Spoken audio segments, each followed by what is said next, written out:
Welcome बच्चों, हमारा topic है लाइन एंड प्लेन एक्सरसाइज 6.3।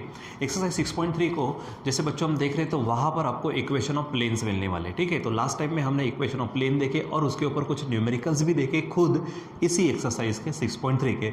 अब उसके आगे के क्वेश्चन हमारे पास क्वेश्चन 5, 6, 7 एंड 8, ठीक है। तो यहाँ पर हमको क्या करना है, 4 से लेकर 8 तक इन क्वेश्चन को आज हम देखना है ताकि हमारी और थोड़ी सी प्रैक्टिस हो जाए, यानी वो जो टॉपिक बनता है हमारा इक्वेशन ऑफ प्लेन का वो और थोड़ा सा अच्छा पक्का हो जाए, ठीक है। तो देखो यहाँ पर हमारे पास है क्वेश्चन नंबर 4। हाँ बच्चों, लेकिन इसके लिए आपको मैं कहूँगा कि इसके लिए जो भी जो रिक्वायर्ड मटेरियल है, यानी जो भी इक्वेशन है, जो फार्मूले है, वो आपको ध्यान में रखने पड़ेंगे। पहले आपको उसका स्टडी करना पड़ेगा, ठीक है, उसको मेमोराइज करना पड़ेगा और तब जाके आपको ये आसानी से समझेगा, ठीक है। यानी इसके पहले जो हम पढ़ चुके उसको आपको पक्का रखना पड़ेगा पहले, ठीक है।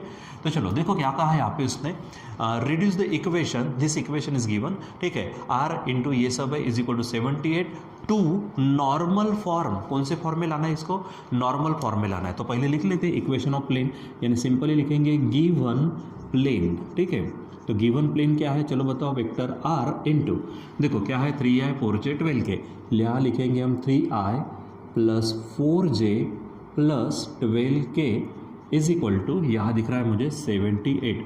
अब बच्चों उसने खुद क्या कहा है कि रिड्यूस टू नॉर्मल फॉर्म, इसका मतलब ये नॉर्मल फॉर्म में नहीं होगा, ठीक है। ये कौन से फॉर्म में है, ठीक है, यानी क्या हो जाएगा ये, दैट इज ये वेक्टर आर, आप इसको यन बोलेंगे, तो ये vector N is equal to आप 78, यानी ये डी, ये फॉर्म में हो गया वो, ठीक है। तो अब आपको नॉर्मल फॉर्म में जब लिखना होता है ना, तो r into vector unit vector N is equal to p, इस फॉर्म में लिखना होता है। यानी ये वेक्टर यन के एवज में यहाँ उसका यूनिट वेक्टर चाहिए था। तो बच्चों यहाँ पे यूनिट वेक्टर की अगर बात करते तो यूनिट वेक्टर निकालते कैसे, तो ओरिजिनल वेक्टर अपॉन उसी का क्या करते हैं, मैग्नीट्यूड, ठीक है। सो यहाँ पर ऑलरेडी ओरिजिनल वेक्टर यन तो है, सिंपली आपको क्या करना, उसी का मैग्नीट्यूड निकाल कर उससे को डिवाइड कर दो दोनों तरफ में, तो आपका काम हो जाएगा, ठीक है। तो नाउ यहाँ पर क्या हो जाएगा, N vector N is equal to क्या है, यहाँ पर ये 3i है, ठीक है, प्लस 4j, ठीक है, प्लस 12k हो गया। मैं इसी का क्या करता हूँ, ये मॉड निकालता हूँ, यानी मैग्नीट्यूड निकालता हूँ, ठीक है, और मैग्नीट्यूड से डिवाइड कर देंगे। तो magnitude of n is equal to, simply magnitude निकालने का तरीका क्या है, ये जो कंपोनेंट्स है यानी कोएफिशिएंट उनके स्क्वायर की एडिशन करो स्क्वायर रूट में, यानी क्या होगा 3 स्क्वायर प्लस ये 4 स्क्वायर प्लस 12 स्क्वायर। चलो निकालते हैं इसको, आगे बढ़ो, क्या होगा, 3 का स्क्वायर 9 प्लस इसका 16 और 12 का 144, ठीक है। इसको अगर सॉल्व करते हो तो ये 60 160 169 बन जाएगा ये, ठीक है, यहाँ। और फाइनली इसका जो आंसर होगा यानी magnitude of n it is equal to 13, ठीक है। अब आप क्या करो, इससे इस चीज़ को डिवाइड कर दो, यानी आपका क्या बन जाएगा, यहाँ पर अगर आप लिखते हो, ठीक है, इसी को ये कर देता मैं, ठीक है, इसको डिवाइड करते हैं, यानी क्या बोलेंगे, डिवाइडिंग इक्वेशन 1 बाय 13। तो 13 से डिवाइड कर दो, क्या हो जाएगा यहाँ पर, ये वेक्टर आर, ठीक है, यहाँ पर होगा ये 3i plus 4j plus 12k, ठीक है, और इसको डिवाइड करेंगे किससे हम, 13 से। तो सामने में भी 13 से डिवाइड करना पड़ेगा, यानी ये बन जाएगा 78 अपॉन 13, ठीक है। और इसीलिए अब बच्चों यहाँ जो ये जो इक्वेशन है, ठीक है, यानी ये देखो, ये हमारा यन था लिखा है, उसके बाद ये उसका मैग्नीट्यूड है, यानी ये बन जाएगा vector r into unit vector N is equal to 13 6 यहाँ पर बन जाएगा ये हमारा नॉर्मल फॉर्म ऑफ इक्वेशन, यानी ये हमारे पास क्या है, नॉर्मल फॉर्म ऑफ इक्वेशन ये हो गया, ठीक है। तो ध्यान में रखो, तो यहाँ पर ये इस तरह से थोड़ा सा ये इसको मैं 13 से डिवाइड करके बता देता हूँ यहाँ पर, यानी क्या हो जाएगा, ये आर इंटू ये क्या होगा 3 upon 13i plus 4 upon 13j plus 12 upon 13k, ठीक है, इज इक्वल टू ये 6 हो जाएगा, ठीक है। तो यही हमारा क्या हो जाएगा, नॉर्मल फॉर्म ऑफ इक्वेशन, ठीक है। यानी इसको मैं पैक कर देता हूँ यहाँ पर अच्छे से, ठीक, क्या बोलेंगे, this is normal form of plane, ये प्लेन का क्या है, नॉर्मल फॉर्म है, ठीक है। दैट इज, इसको अगर मैं कंपेयर करूँ तो ये यूनिट वेक्टर यन होगा और ये पी हो जाएगा, ठीक है। अब इसी में क्या कहा, एंड हेंस फाइंड, आपको और कुछ निकालना है इसी से, the length of perpendicular from the origin to the plane, यानी आपको पी निकालना है, ठीक है।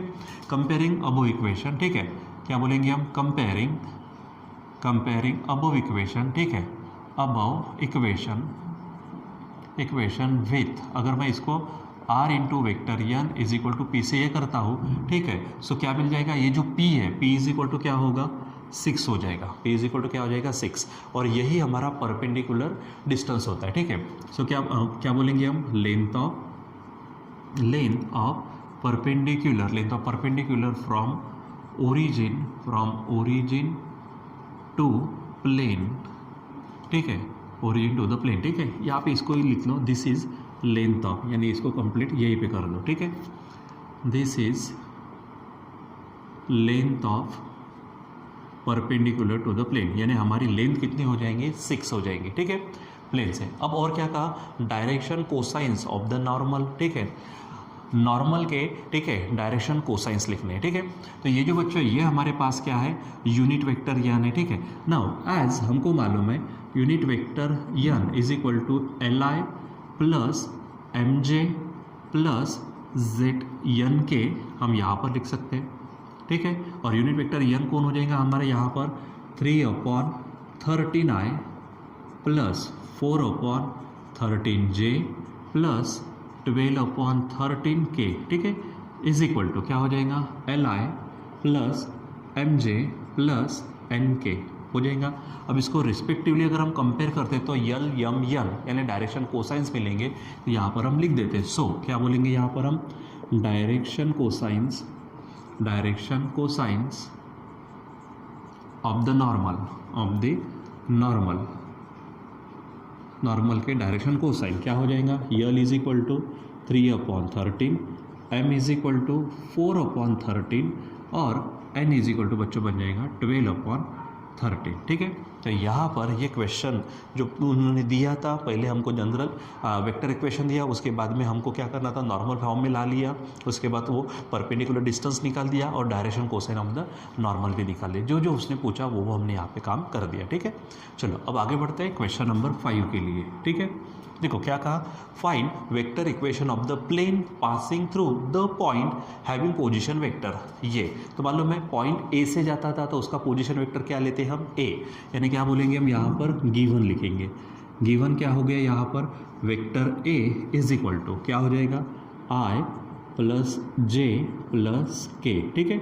चलो और आगे क्या कहा, एंड परपेंडिकुलर टू वेक्टर, तो जिसको परपेंडिकुलर रहता है उसी को हम नॉर्मल बोलते हैं, यानी वो क्या हो जाएगा हमारा वेक्टर एन हो जाएगा। क्या हो जाएगा बताओ, 4i प्लस क्या है वहाँ पर 5j प्लस 6k, ठीक है। यानी उसने ए दिया और यन दिया और उसने वेक्टर इक्वेशन निकालने को कहा, लिख देते। सो क्या बोलेंगे हम, वेक्टर इक्वेशन ऑफ प्लेन का वेक्टर इक्वेशन, ठीक है। तो क्या है हमारे पास, R N is equal to A N, ये हमने पढ़ चुके हैं, ठीक है।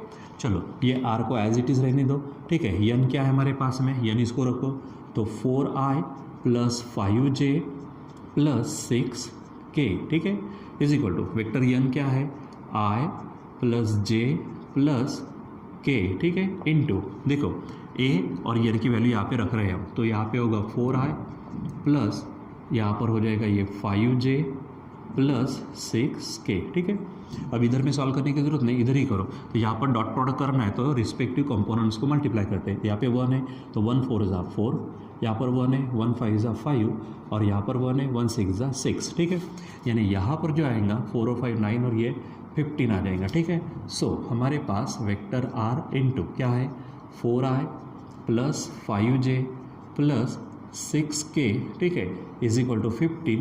तो यही हमारा क्या है, वेक्टर इक्वेशन ऑफ प्लेन है। हमने हेडिंग ऑलरेडी डाली हुई है, वेक्टर इक्वेशन ऑफ प्लेन। तो क्या बन जाएगा, r into this is equal to 15, ठीक है।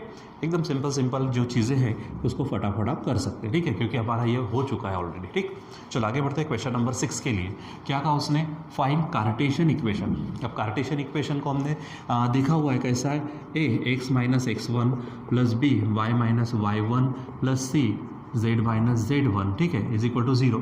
अब इसी को मॉडिफाई करके ऐसा भी लिखा था, ax plus b y plus c z plus d is equal to 0, ठीक है। तो जो भी है जिस तरह से पूछा हम यहाँ पे लिखेंगे। फाइंड द इक्वेशन, सॉरी कहाँ पे, 6 में। तो find the Cartesian equation of plane passing through a. तो ए के कोऑर्डिनेट्स दिए हमको, ठीक है। तो ए के कोऑर्डिनेट्स क्या है, चलो बताओ, वहाँ पर दिए हैं -1 2 और 3, ठीक है। तो इसी को हमने कहा था x1 y1, ठीक है, और z1, x1 y1 z1, ठीक है। तो ये a हो गया। आगे डायरेक्शन रेशियोज ऑफ नॉर्मल, ठीक है। क्या बोलेंगे यहाँ पर हम? डायरेक्शन रेशियोज ऑफ नॉर्मल के डायरेक्शन रेशियोज, यानी क्या हो जाएंगे यहाँ पर?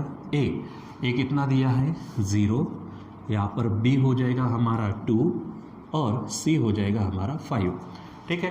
तो अब बच्चों यहाँ पर देखो x1 y1 z1 ABC वाला है, तो ये ऊपर वाला ले लेते, यानी यहाँ हेडिंग क्या डालेंगे हम? कार्टेशियन इक्वेशन, ठीक है। कार्टेशियन, देखो यहाँ पे जो पूछा वो लिखो, कार्टेशियन इक्वेशन ऑफ प्लेन, ठीक है। तो कार्टेशियन इक्वेशन ऑफ प्लेन का कार्टेशियन इक्वेशन, तो ये फार्मूला है, क्या है? a x minus x1 plus b y minus y1 plus c z minus z1 is equal to 0, ठीक है। चलो अब इसमें सिंपली आपको क्या करनी है?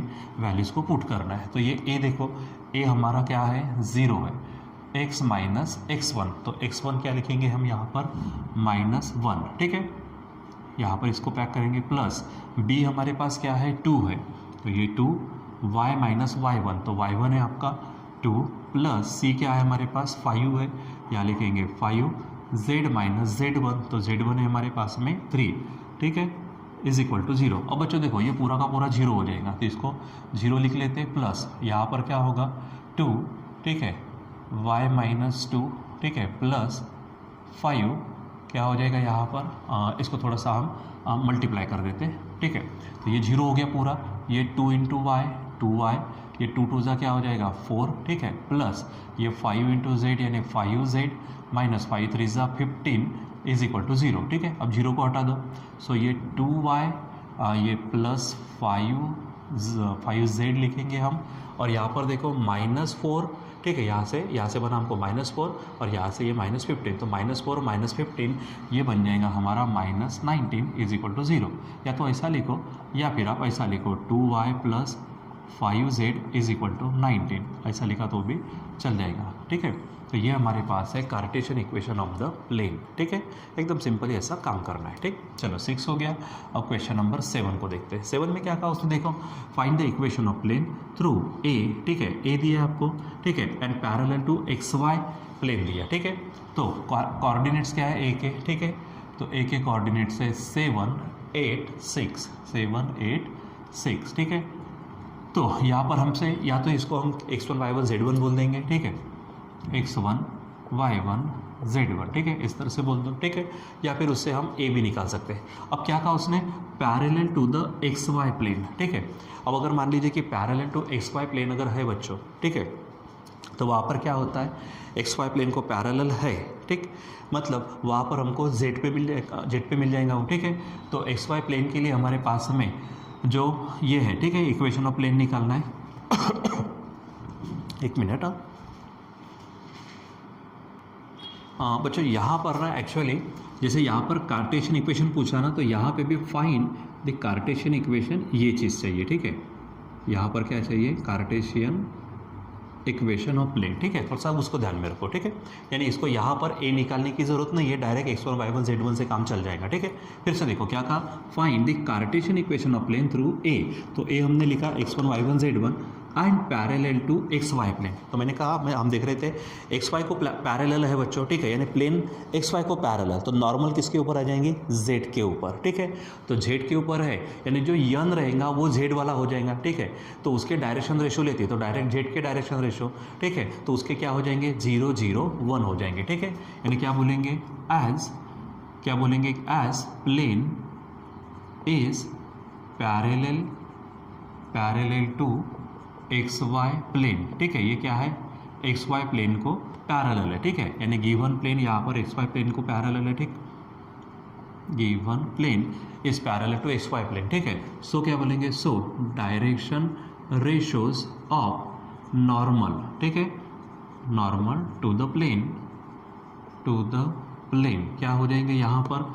क्योंकि XY प्लेन को पैरेलल है तो नॉर्मल Z के ऊपर आएंगे, तो Z की डायरेक्शन रेशियोज क्या होते हैं? 0 0 1, यानी क्या हो जाएगा? A is equal to 0, B is equal to भी 0 और C इज इक्वल टू 1 हो जाएगा, ठीक है।